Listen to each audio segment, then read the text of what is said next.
I got married without my parents there, because I wasn't their favorite child. My parents showered my brother with so much affection that they overlooked me even on my wedding day. That was the breaking point. About 10 months ago, I married my partner of 5 years, fulfilling my dream of a fairy tale wedding. Sort of. Because my parents and my younger brother, Ethan, 25, didn't show up. The worst part. Their absence wasn't even shocking. For context, Ethan was the ultimate favored child. No, more than that, he was a flawless gem who could never do wrong, ever. From the moment he was born, he captivated everyone. He dominated every academic contest in elementary school. In high school, he was class president, valedictorian, and prom king. Athletic and undeniably charming, he pursued drama in college before earning a marketing degree. I still recall the lavish party my parents threw for his first minor role in a local ad. They invited every friend and relative they knew. Each guest was treated to top-shelf wine and gourmet cuisine. The framed professional photo they hung above our living room fireplace still hangs there, polished daily by my mom. That same year, when I graduated with honors in nursing after years of grueling work, I knew better than to expect much from my parents. Maybe a quick congratulations, but instead, they gave a curt nod and went back to planning Ethan's next audition. Fast forward, and Ethan, now 28, is a vice president at a marketing firm with a corner office and a company car. I know this because my parents never missed a chance to boast about it at every family event. Meanwhile, I'm a registered nurse at a reputable hospital, saving lives and comforting people in their most vulnerable moments. I've had elderly patients thank me for holding their hand in their final moments, but apparently my job isn't worth bragging about. Reflecting on my childhood, my dad often pointed out the extra weight on my arms and legs, sent me to weight loss camps, and put me on strict diets. He'd always say, "Ethan never has to worry about his weight," or "You could be as attractive as your brother if you just put in more effort." By high school, I'd learned to act like those comments didn't sting. With years of costly therapy, I've come to terms with this disparity. What choice did I have?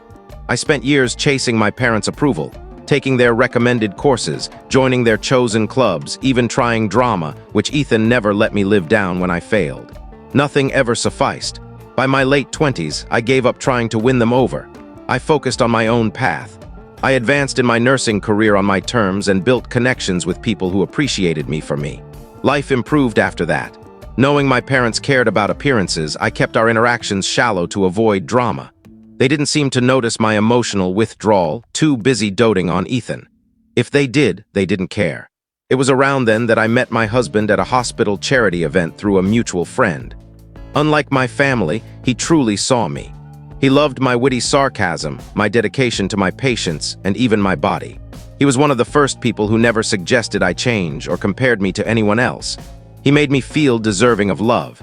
After 5 years, he planned the perfect proposal, a cozy night at home with takeout and our favorite show. It was intimate, authentic, and perfectly us. When I shared the engagement news with my parents last year, their reaction was a red flag. No congratulations, just silence. Then my mom questioned if I was rushing into things and suggested I slim down for the wedding. My dad mumbled about wedding costs before pivoting to Ethan's recent trip to Italy. At our engagement party, my husband noticed their strange behavior, which I was too anxious to fully register. They spent the evening glued to my mom's phone, barely engaging with guests or my future in-laws. Later, my husband overheard them on a call with Ethan, who sounded upset. He caught phrases like, "This wasn't supposed to happen," and "We never thought Sarah would marry first." When I confronted them the next day, they brushed it off as just updating Ethan on family matters. There were warning signs during wedding planning. My mom had Pinterest boards for Ethan's future wedding, though he wasn't engaged, yet showed no interest in helping me pick a venue or dress. When I found my dress, a stunning A-line gown that made me feel radiant, my mom called it sensible for your shape. I planned most of the wedding with my mother-in-law, who treated me like her own daughter. She helped with flowers, cake tastings, and even comforted me during a stress-fueled breakdown 2 weeks before the ceremony. I meticulously reviewed the guest list with my husband, ensuring no one was missed. I sent both digital and paper invitations, and I'm certain my parents received theirs. Evites had red receipts, and I hand-addressed their paper invite. When they didn't RSVP, I called, texted, and emailed repeatedly. They either ignored me or gave vague responses about being too busy or needing to check their calendars. Each time I mentioned the wedding, they'd dodge the topic or claim they had urgent tasks. With wedding preparations consuming me, I couldn't dwell on their avoidance. My in-laws were incredible, assisting with everything from seating arrangements to decor. At the beautiful bridal shower my husband's sister hosted, no one mentioned my family's absence, but I saw the sympathy in their eyes, which hurt almost as much as my parents' indifference. The wedding day was magical, despite their absence. We had a morning ceremony in a lush garden, followed by a laid-back afternoon reception. Guests said we radiated joy and love. But their absence stung, empty front-row seats, no father-daughter dance. My father-in-law kindly stepped in, but it only underscored what I lacked. That night in our hotel room, I sobbed in my husband's arms, finally feeling the full weight of their rejection. After our honeymoon, I sought answers. When I finally got them on the phone, they claimed they were devastated because they never received a formal invitation. My mom ranted about my carelessness, saying she'd always dreamed of planning her kids' weddings and couldn't fathom why I'd exclude them. My dad added they'd been checking the mailbox for weeks. I was stunned, knowing we'd sent both invitations with delivery confirmation for the paper one. I didn't call out their obvious lie. I apologized for the mix-up and ended the call feeling that familiar pang of inadequacy. Later, my husband pointed out their true motives, their shock at our engagement, their excuses to avoid wedding planning. He'd held back these observations to spare me stress, but the pattern was clear. They couldn't handle me, the lesser child, marrying before Ethan. Their actions confirmed what I'd long feared. I'd never measure up to my brother in their eyes. The most painful realization was that even my wedding, a day meant for love and new beginnings, became another stage for their obsession with Ethan and their perfect family image. Recently, I learned through relatives that Ethan got engaged to someone he's dated for a year, in group chats I'm excluded from.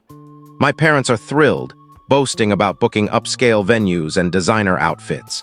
My mom's taking Ethan to exclusive fittings, bonding I was never offered. My aunt mentioned they've reserved a luxurious hotel ballroom and hired a renowned chef for the reception. Interestingly, many relatives are now refusing to attend Ethan's engagement party and wedding. My parents' behavior at my wedding has become a hot topic among family. Several cousins contacted me, appalled at how I was treated. When relatives ask why my parents skipped my wedding, I tell them the truth. They couldn't handle me marrying before their perfect son. I stick to the facts, no exaggeration. A few days ago, my parents accused me of sabotaging Ethan's wedding. They claim relatives are dodging his events because I'm spreading lies out of jealousy over his lavish plans. They demanded I call everyone to set the record straight before their family image is ruined.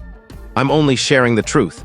If that makes them look bad, they should reflect on their actions, not blame me. I haven't urged anyone to skip his wedding. I don't need to. People are forming their own opinions based on my parents' behavior. I'm finding it harder to maintain even a surface-level relationship with them.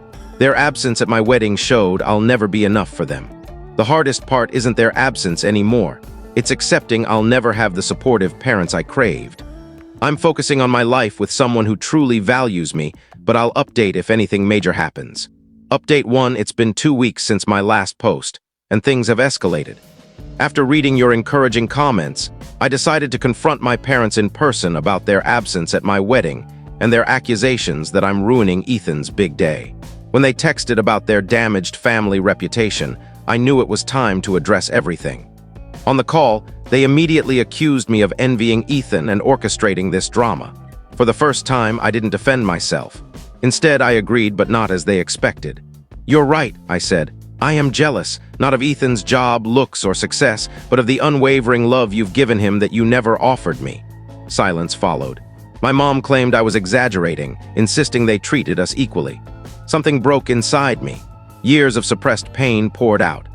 I listed every birthday overshadowed by Ethan's achievements, how they canceled my college graduation dinner for his audition, how his prom suit cost more than my textbooks.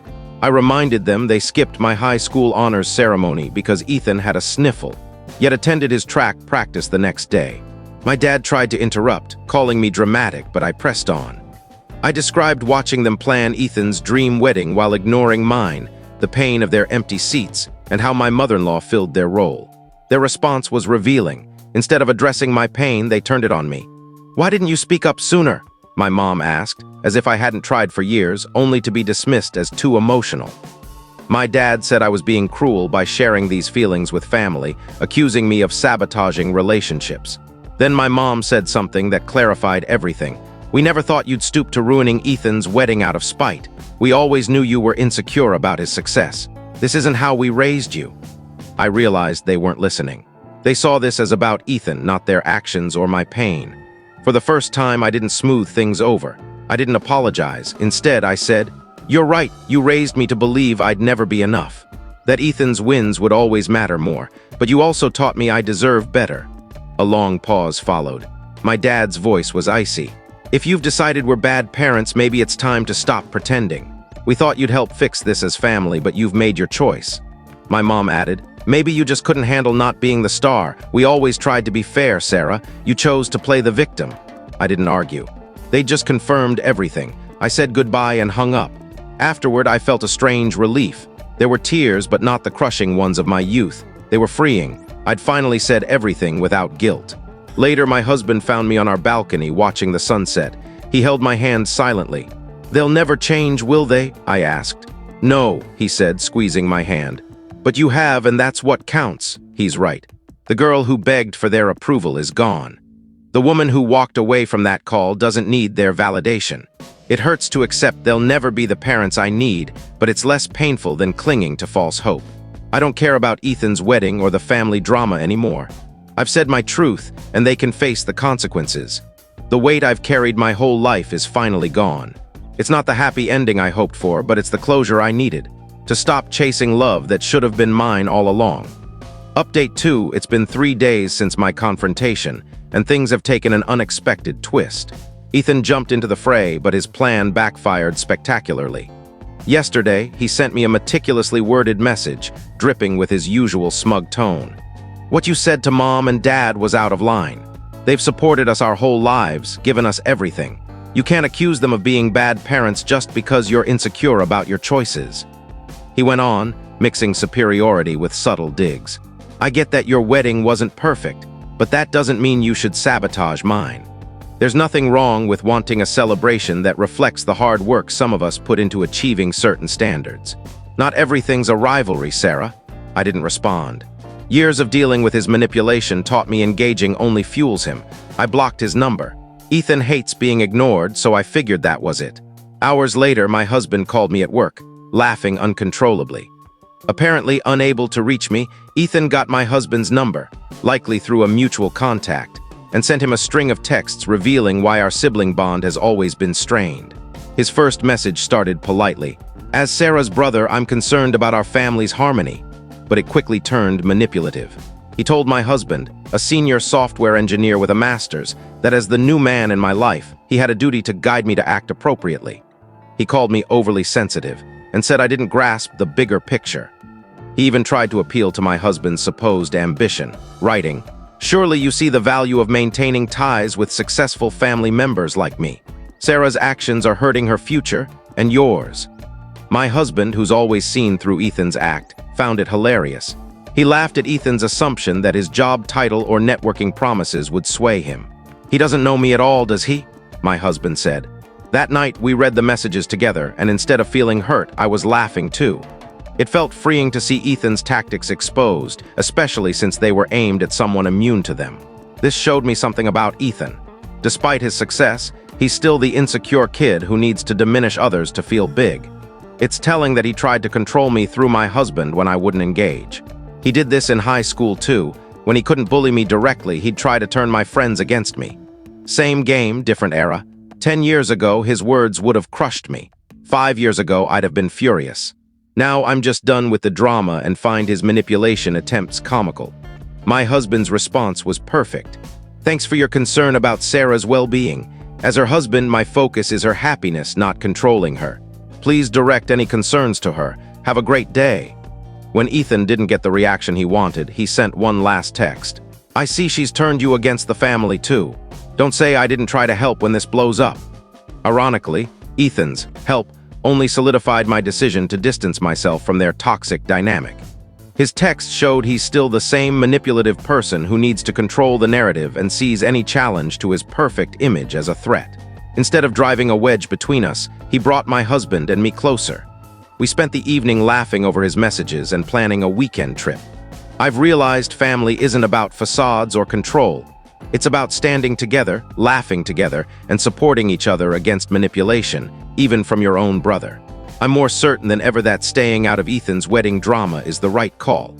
Instead of getting sucked into their power games, my husband and I are building our own joy. Update 3, it's been 2 weeks since Ethan's failed attempt to manipulate my husband, and things have spiraled further. My parents are desperately trying to save face, but it's backfiring. Through family, I've learned they've been calling relatives, accusing me of spreading lies out of envy over Ethan's superior wedding. They now claim I intentionally left them out of my wedding to play the victim, saying I sent their invite to an old email and address, despite living in the same house for over 25 years and using the same emails forever. One cousin said they even showed a fake email supposedly from me, but the dates and details didn't add up. The good news? Their efforts are failing. Family members aren't buying it. Several shared their own stories of my parents' favoritism. An uncle recalled how my mom hijacked past family events to spotlight Ethan. My aunt remembered how, at her son's christening, my mom showed everyone photos of Ethan's school play instead of celebrating the occasion. The best part is how family has reacted to their manipulation. Key relatives have pulled out of Ethan's wedding, and the exclusive venue they booked through family ties may no longer be available. A family friend's luxury clothing business suddenly has scheduling issues for the custom outfits my parents bragged about. At a recent family gathering, things exploded. When someone asked about my wedding photos, my mom had a public meltdown, ranting about how I've changed since marrying and am trying to ruin the family out of jealousy. Her outburst shocked relatives, many unaware of the full story, and further tarnished their image. My cousin recorded part of it and sent it to me. Watching my mom frantically defend herself while making things worse was both sad and validating. The irony is that their attempts to preserve their perfect family image are what's destroying it. Every time they justify missing my wedding, they reveal more of their true selves. The more they paint me as the villain, the more people see through them. Family members who stayed neutral are now choosing sides. My dad's brother, who always avoided conflict, apologized for not speaking up sooner about their treatment of me. Missing your wedding was the final straw, he said. He and his family won't attend Ethan's events. I haven't had to respond to any of this. The truth is doing the work. Every time Ethan and my parents try to twist the narrative, they expose more of their toxicity. Their desperation is making them careless, and people are noticing. All those years of staying quiet to keep the peace only enabled them. My husband said it best. They built a perfect family facade on manipulation and favoritism. It was always going to collapse. He's right. It just took one person refusing to play along for it to unravel. I'm doing better than ever. I'm free from the burden of seeking their approval or managing Ethan's ego. My anxiety's down, I'm sleeping well, and I'm nurturing relationships that uplift me. Sometimes, the best revenge is letting the truth speak. Thanks to Reddit for giving me the strength to stand up for myself.